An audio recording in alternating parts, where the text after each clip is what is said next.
Welcome friends, welcome once again to the Vedic astrology classroom of Professor Arjun Chakraborty. Friends, in the last two lessons we have spoken about planets, their relationships, but today, very interestingly, I will tell you about the different signs and which planets are the owners of these different signs. What are the signs? The signs we are familiar with, almost all of us. The names we are familiar with.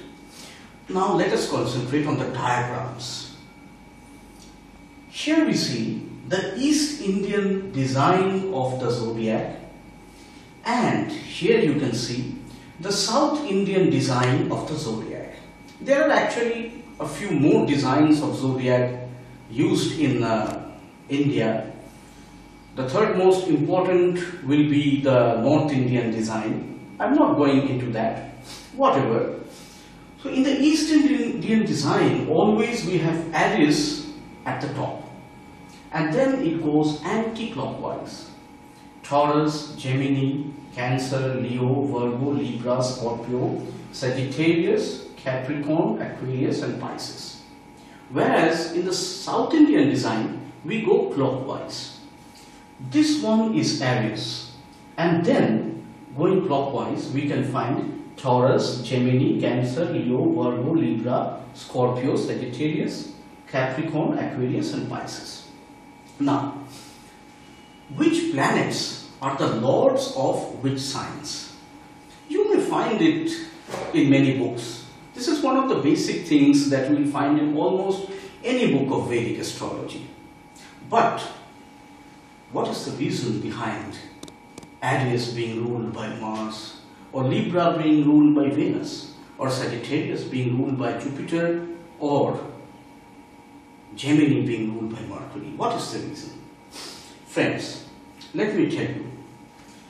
Leo is the brightest of all the zodiac signs because in Leo there is the constellation of Magha, which is very bright, and that is why Leo has been assigned to Sun. The lord of Leo is Sun. Here I write in sign, the lord of Leo is Sun. Like I have told you in my previous lesson, Moon acts like indirect role of Sun. Or if Sun is father, Moon is mother. So they actually complement each other. So Moon lies, the sign Cancer, lying just beside Sun, is owned by Moon. Now, let us think about the solar system.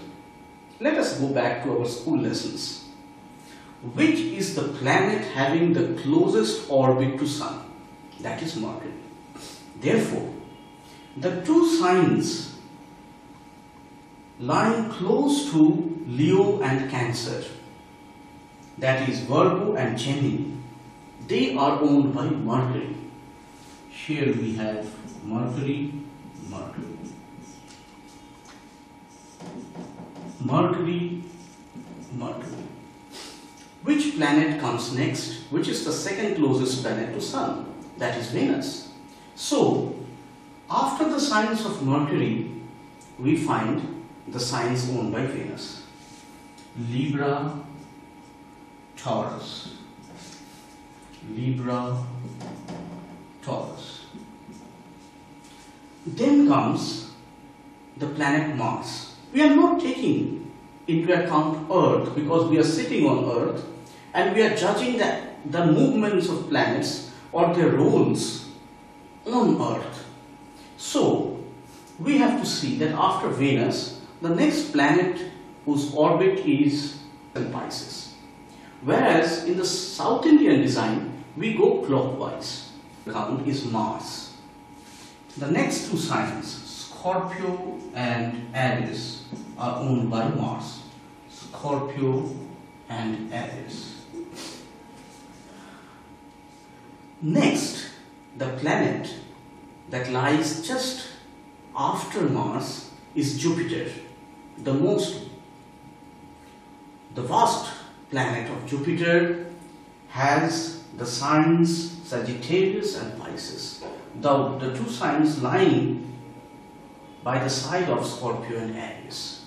So Sagittarius owned by Jupiter, Pisces owned by Jupiter. Pisces and Sagittarius going Jupiter's way. And finally Saturn, which lies even farther.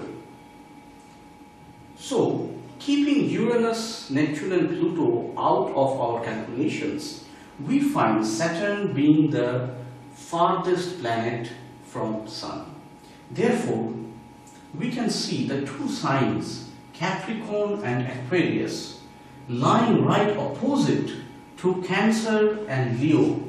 They are owned by Saturn. Aquarius and Capricorn. Aquarius and Capricorn.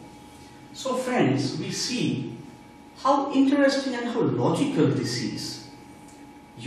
I'm sure in most books, you must not have come across this explanation, because I haven't myself.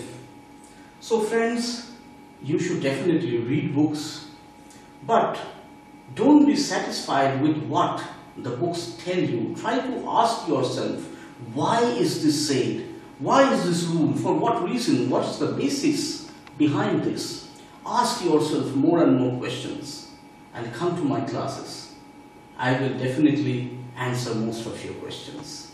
So friends, that will be all for today, but I will definitely expect to see you soon in my 4th lesson. Goodbye.